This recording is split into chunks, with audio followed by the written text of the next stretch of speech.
Segunda parte do Conversas com Vida. O convidado de hoje é Dom Duarte Pio, Duque de Bragança. Dom Duarte, 2 anos depois do 25 de Abril, em 1976, o seu pai faleceu e o Dom Duarte tornou-se o herdeiro do trono de Portugal.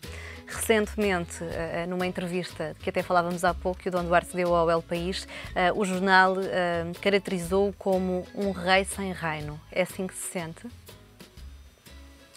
Não, eu sinto-me, de algum modo, representante de uma história, de uma dinastia e de uma memória política e um português à disposição dos portugueses para o que for preciso. Se quiserem a minha presença, a minha participação como chefe de Estado, obviamente que sempre disse, estou inteiramente disponível. Mas também há muitas outras coisas que posso fazer e tenho feito. E acho que o Estado português provavelmente até poderia ter utilizado muito mais as minhas possibilidades de ação do que tem utilizado. Eu colaborei com os governos portugueses na solução do caso de Timor e nas relações com a Indonésia. Eu colaborei em situações como na Guiné-Bissau e em Angola, nas relações com o mundo árabe. Eu, muitas vezes, realmente tenho tido intervenções que tento coordenar sempre com os nossos ministros dos negócios estrangeiros. Não é? Mas continua a ser consultado pelos vários ministros dos negócios estrangeiros ou pedem a sua ajuda, a sua colaboração? Atualmente não tem acontecido, mas com os ministros Durão Barroso, Jaime Gama, sobretudo com esses, houve bastante colaboração, e, mais em particular em relação a Angola e em relação a Timor. E o Parlamento timorense, muito amavelmente, reconheceu que foi em parte graças à minha intervenção que se conseguiu resolver o problema da ocupação indonésia. E então tiveram um gesto muito simpático e deram uma nacionalidade timorense com passaporte timorense. O Dom Duarte tem, aliás, tripla nacionalidade. Contava-me há pouco antes de começarmos esta entrevista. Sim, estou em vias também de passar a ser brasileiro. A minha mãe é brasileira e a Presidente Dilma Rousseff, muito amavelmente, já afirmou que sim, que gostava muito que eu ficasse brasileiro. E, eventualmente, outros países da CPLP que gostassem de me ter como seu compatriota, tenho imenso gosto.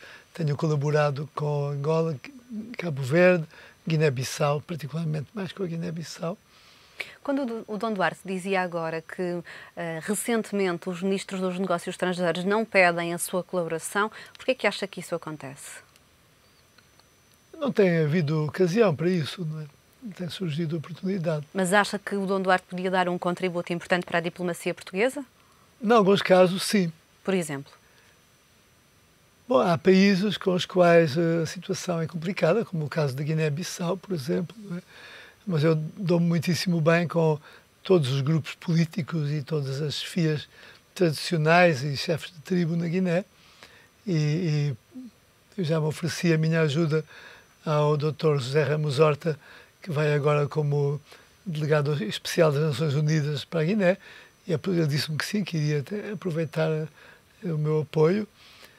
Há também o caso da Síria, onde eu fui 2 vezes à Síria, mas neste caso foi a pedido do Presidente da República e de alguns elementos da oposição que pediram a minha intervenção para chegar a um acordo possível entre a Síria, entre o governo e a oposição. E chegámos a um acordo que só não foi posto em prática porque há o movimento islamista radical que não quer nenhum acordo. Quer tomar o poder todo e aplicar a lei islâmica na Síria, quando uma grande parte da população, pelo menos uma minoria, mas uma minoria muito importante, querem ter um Estado laico e onde todas as liberdades sejam respeitadas, sobretudo as liberdades religiosas e culturais. Então, não há liberdades políticas, há pouca liberdade política na Síria, mas há uma grande liberdade religiosa que é exemplar para outros países árabes, não é? Acha que no atual momento de crise que Portugal atravessa, uma monarquia poderia dar um contributo diferente ao país e aos portugueses? Bom, eu estou convencido que uma das razões porque é que em quase todas as monarquias, talvez com exceção da Espanha,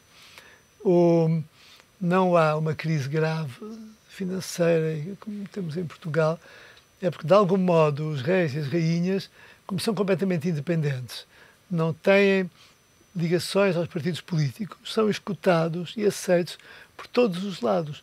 E, portanto, eu sei concretamente do caso da Bélgica, no caso da Rainha de Dinamarca, que são reis com quem eu tenho, e o Grão-Duque de Luxemburgo, com quem eu tenho uma relação mais próxima.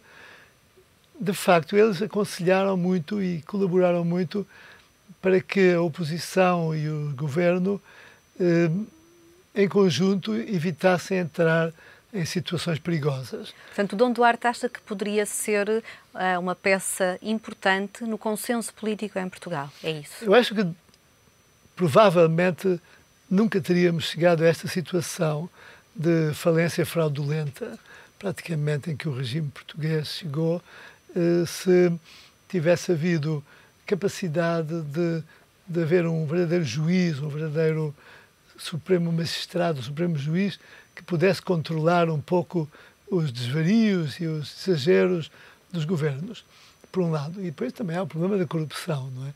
Segundo um programa da BBC que saiu agora há pouco tempo, a BBC diz que se em Portugal a corrupção tivesse sido controlada, estaríamos ao nível económico da Dinamarca, porque nós perdemos, no mínimo, sempre 10% do nosso PIB com a corrupção. E quando vemos qual é o nosso problema atual, é fácil de perceber que se tivéssemos poupado esses 10%, não estávamos na situação que estamos hoje. Não é? Mas quando fala... E o problema da corrupção é que não é só o dinheiro desviado, é sobretudo a quantidade de obras inúteis, ou não reprodutivas, não produtivas de riqueza, que foram feitas para que pudesse haver depois ganhos dos amigos e tal. Tais como, no seu entender? O excesso de autoestradas, a Expo, o Centro Cultural de Belém, o Museu dos Coches, o Novo, quantidade de obras que não faziam falta nenhuma, não é? E que os estádios de futebol, por aí fora, não é? Eu combati isso tudo, sempre protestei contra isso. E, infelizmente, a própria nossa Santa Amada Igreja também caiu nesse erro de construir igrejas dispendiosas, como aquele monstro em Fátima, no Santuário de Fátima, ou como a Igreja do Marco de Canaveses e outros, que depois o dinheiro podia ser muito melhor utilizado para coisas, para os fins próprios da Igreja, como para os fins do Estado, não é? O Estado está hoje aí a ter que nos esfolar todos em impostos excessivos, porque tem que pagar exatamente estes desvarios todos que foram feitos, não é? Se o Dom Duarte tivesse a hipótese de reinar, se estivéssemos numa democracia, o que é que faria de diferente nesta altura? Bem, claro que primeiro não teríamos chegado a esta altura, espero eu, mas se estivéssemos nesta altura, creio que o que o Estado tem que fazer é, muito claramente, ver onde é que há despesas que não são indispensáveis, onde é que há funcionários que seria melhor reciclá-los para algum trabalho útil, porque se calhar estão a mais em muitos sítios.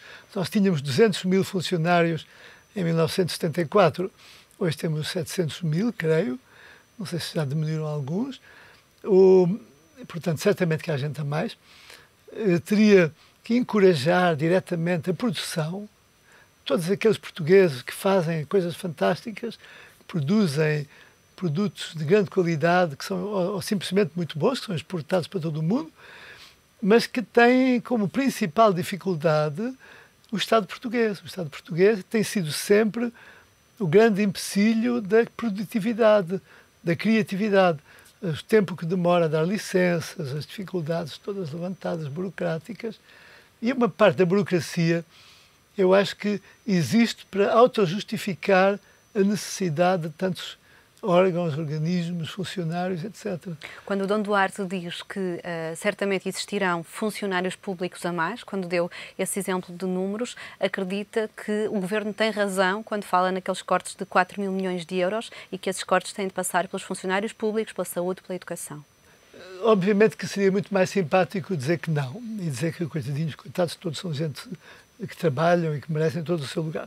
O problema está em que eu Estou a dizer isso a quem sabe muito mais do que eu de economia, não é? Não faz sentido, mas enfim, pelo menos é aquilo que eu sei, que 80% do orçamento do Estado é para pagar aos funcionários públicos. E 50% da riqueza produzida e declarada em Portugal é para pagar ao Estado.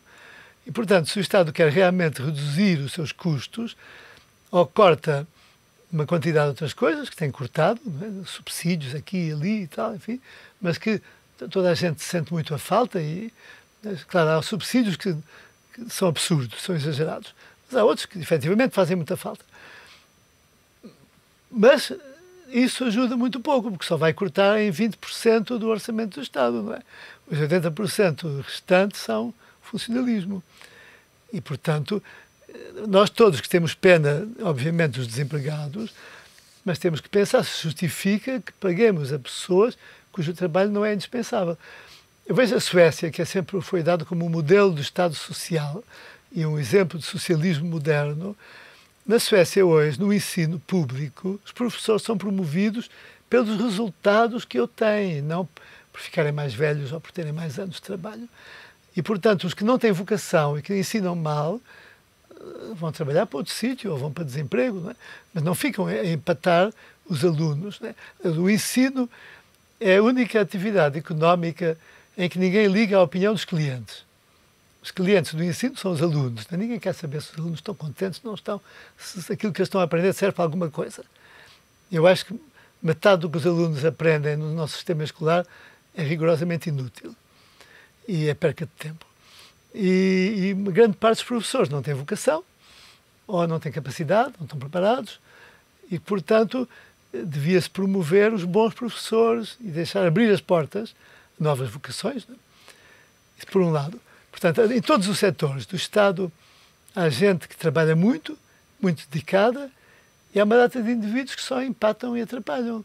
Mas acha que essa avaliação do que é que de quem empata, como diz o Dom Duarte Pio, ou de quem realmente trabalha, consegue-se fazer no prazo de meia dúzia de meses ou um ano, que são os resultados que é preciso apresentar à Troika? Tem que haver, evidentemente, grupos completamente livres e independentes de inspectores, que não sejam comprados ou influenciados e que possam avaliar com critérios muito claros quem é que merece ficar e quem é que está a mais, não é? Isso por um lado. E por outro, de facto, haver normas rigorosas para evitar a corrupção. O Governo tem pedido estudos ao FMI, agora vai pedir à OCDE. Acha que é nesses relatórios que o Governo português se deve basear? Certamente, essas informações são capazes de ser boas, não é? Mas há coisas tão óbvias. Por exemplo, o Governo tem serviços jurídicos próprios muito bons. E, no entanto, gasta, não digo este Governo, não sei, mas os governos anteriores gastavam milhões de euros a contratar auditorias e informações a gabinetes de advogados, sempre os mesmos, aliás, e que não era nada preciso, têm os próprios serviços, não é?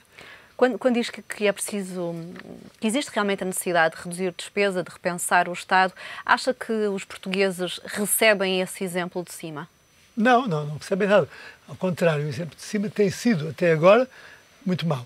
Eu acho que desta vez temos a grande vantagem de ter ministros que não são políticos, o que tem, por outro lado, o inconveniente, às vezes, de não saberem passar a mensagem para o país com as devidas cautelas e a devida habilidade política, mas que, não sendo políticos de carreira, não estão presos à mentalidade político-partidária e, portanto, têm mais independência e facilidade em perceber o que é preciso fazer. Isso por um lado. Mas também há um outro aspecto muito importante, que é quanto mais técnicos, independentes, assessores que não precisam de ser pagos, que deem o seu contributo gratuitamente, puderem dar opiniões aos vários ministérios, melhor, porque há muitas instituições em Portugal, grupos de pensamento, grupos de trabalho, associações profissionais que têm capacidade de poder informar o Governo sobre os problemas, não é? E que devem ser ouvidos e escutados, enfim. E, claro, descontando sempre os interesses de grupo, que, enfim, sempre existirão, vão sempre existir, não é? O Partido Popular Monárquico é representativo das suas convicções? Bom, no tempo do Gonçalo Rebelo Teles, e do Henrique Barreiro Ruas e toda aquela gente, de facto eu concordava com a grande maioria das ideias do PPM. Depois passou a ter um dirigente que era um radical de extrema-direita, a dada altura, depois veio outros, depois veio um artista, e de facto, a dada altura, o PPM só se dedicava a falar mal de mim e a ser desagradável comigo. Agora voltou outra vez a ser dirigido por gente sensata e séria, enfim, bem orientada. Mas, de facto, o PPM tem uma representatividade muito pequena no meio monárquico. 99% dos monárquicos não estão filiados e não se revêem no PPM. Agora, mas no atual governo tem alguns, pelo menos, simpatizantes da monarquia. Exatamente. Há muitos simpatizantes da monarquia em todos os partidos políticos, tenho encontrado em todos, e até no Bloco de Esquerda tenho encontrado gente simpatizante. O que não são simpatizantes da monarquia são pelo menos meus simpatizantes.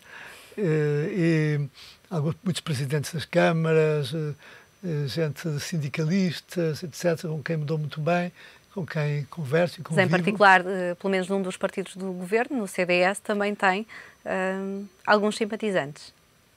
Bem, nas sondagens feitas lá, cerca de 90% dos filiados são monárquicos. Mas no PSD e no PS há também bastantes, não é? E o que há é, de facto... Acha que esses 90% fazem perdão-me interrompê-lo, esses 90% que fala fazem do CDS um partido monárquico? Não, porque a direção não é, mas os militantes são. Pelo menos foi uma sondagem interna que eles fizeram. Mas, por exemplo, nas sondagens feitas recentemente deram resultados muito interessantes. Há uma sondagem da Comissão dos 100 anos da República que perguntaram quem é republicano em Portugal. 40% respondeu que não era republicano. Ora, se desses 40%, alguns serão anarquistas, não é? Mas quem não é anarquista e não é republicano é porque é monárquico. Outras sondagens deram 29% de pessoas que acham que era melhor ter um rei do que um presidente da República. Há uma instituição muito republicana que também fez uma sondagem, deu 18% que disseram que eram monárquicos. Portanto, tem variado muito, mas no mínimo entre 20% a 30% dos portugueses são simpatizantes da ideia de ter um rei em vez de um Presidente da República. Dom Duarte tem essa ambição legítima? Não é uma ambição. Tenho uma disponibilidade de estar ao serviço do país. Claro que, egoisticamente, estou muito melhor na minha situação atual, não é? Porquê? Porque posso fazer aquilo que acho que posso fazer e não tenho a grande responsabilidade.